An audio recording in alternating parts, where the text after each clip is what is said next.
Alright, I recently started a playlist, and hopefully you find this helpful if you own one of these Hydramaster MAXX 470s. So I bought the unit and the engine runs, got it started up, and you can notice over here there's this little heat exchanger thing down here. If you're having a problem with this, I want to give you a tip right now. It looks like this one burst at the seam because of water. And I think this vehicle was in freezing temperature while it had water down here and it cracked it. Either way, it's not the point of the video. The point of the video is how to get it out of here. So there's an exhaust piece that comes on the end like that. And there's a turn pipe that goes up to this header. So I took that exhaust pipe off and I took this off. Next was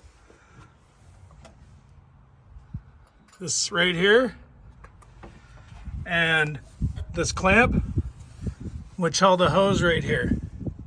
Just enough room to pull this up back and beyond. You have to twist it around a couple ways. This is also a water hookup and another water hookup for the nipples on the exchanger. So I left one bolt over there on the corner, and I loosened all these 3 bolts right here and took this piece off so I could flex this just slightly. Everything would remain in place so this wouldn't fall off. The top piece is left supported, and like I said, it doesn't take much. It's just a little bit of flex, and you can manipulate this to get out and around. And right now I've almost got it out. I decided to stop the video and show what it looks like coming out of here. So hopefully this comes right out now.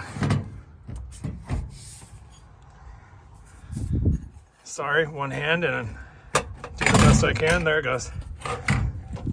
All right, so got the exchanger out. Now, that's what it looks like out of the unit. So from my study, my research, this is a copper housing, and it has brazed fittings and ends. And the water flows through channels on the inside. And the exhaust ports, the exhaust gases go around these chambers.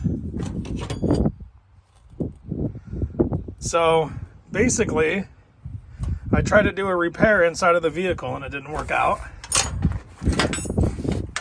Wasn't able to get the right solder adhesion here, as you can see. Gave it my best shot. So I pulled it out. Now I can get it on the bench and actually make a good repair on it.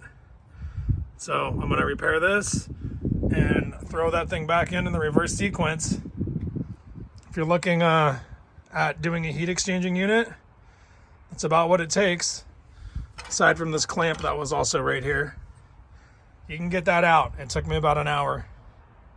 And if you're gonna exchange it and not fix it, that's still about how long it took me. So hopefully you find the video helpful if you're working on the Hydramax 470.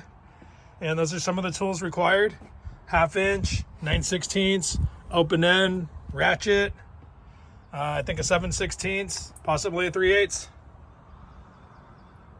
Next video should be of this unit up and running again without any leaks. Hopefully you enjoyed, and we will see you on the next, back to that, and then the next video.